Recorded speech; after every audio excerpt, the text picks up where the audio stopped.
something about total hip replacement. Now, as we can see here, that the hip joint is made up of a cup and the head. Now, this head and cup has a smooth lining of cartilage. This lining or smoothness is what is responsible for normal gait and normal walking of the person. This gets diseased and gets painful in variety of conditions. In younger age group, mostly it is caused by some condition, and one of the major conditions is known as avascular necrosis of head. Now, in this avascular necrosis of head, as you must have seen in our northern India belt from hilly areas and Punjab, there is a lot of gout and alcoholism, which leads to degradation of or degeneration of this head, because the blood supply to the head is lost and the head loses its smoothness. This causes a lot of friction and a lot of pain, to an extent that the patient can become debilitated and is devoid of and loses all his work. This condition is caused by steroid intake and alcoholism, as I said. Slowly and gradually, this condition also erodes the cup. There are some more conditions in which this ball and cup gets diseased. The second condition is known as ankylosing spondylitis. Now, in ankylosing spondylitis is a condition of young people getting arthritis in a genetic form from very young age. For example, it starts mostly at about 25 years of age. The patient gets a lot of backache and the back gradually becomes very stiff. The hips also become degenerated and become very stiff.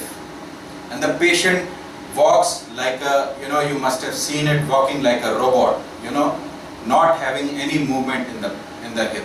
Now, most of the people are afraid of getting a surgery, but the surgery gives a definitive answer to their hip problems. They are not able to perform their activities of daily living. They are not able to sit down. They are not able to do, their routine work, and that can be taken care by a simple operation which is called as total hip replacement. It is not an untreatable disease anymore. Another condition which is very common in our country is known as post-tubercular or post-infectious arthritis. Now, in this condition, mostly we get pus in our joints. After the pus is cleared off, it is not the end of the disease. The smoothness of the joint again gets eroded away. And after the smoothness is gone, again the friction is there and the patient suffers from what we call as secondary osteoarthritis.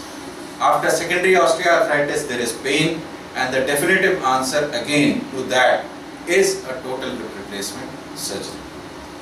Another condition which is a developmental condition, you must have seen people, very small children which are having waddling gait. They are walking like a duck, and that is called as waddling gait. Their hips, the hip joint is not in its cup. The cup is not well formed, and this head is deformed and gets placed over here.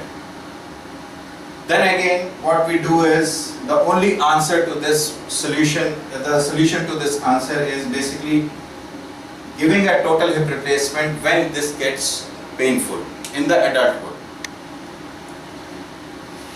Condition most frequently we do this operation of total hip replacement is a fracture of neck of femur in older age groups.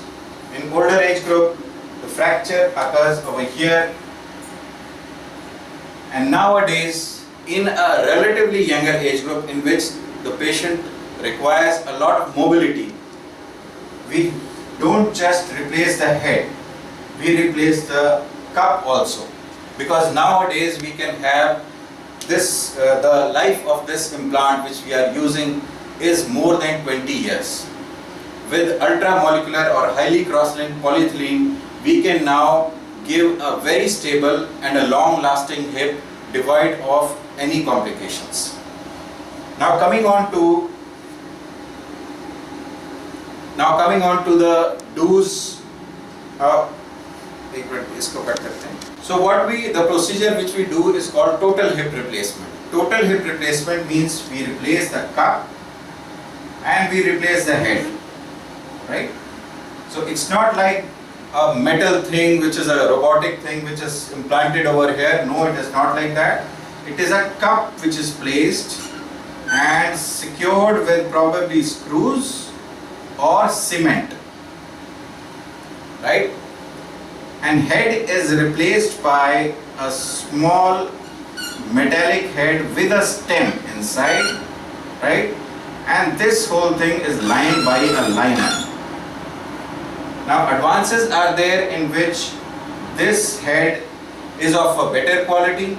This polyethylene insert is of a much better quality and cross-link, which improves the life of the implant quite a lot. The surgery itself takes place in only one hour, less than an hour, and after the surgery, the patient gets on its feet within 2 days.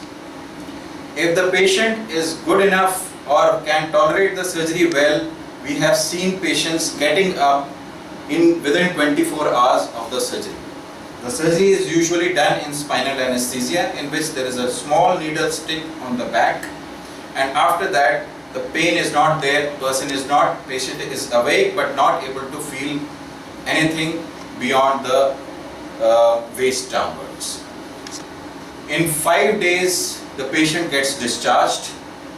In 5 days he can walk down the corridor, climb the stairs, and he gets home. The stitches are removed at around 14 days, and within a month he leaves everything, every support, and he gets back to his normal routine work within one month to 1.5 months. The operation is virtually painless and virtually bloodless, because now we have advanced techniques which is known as MIS, minimum invasive technique, to do the total hip replacement.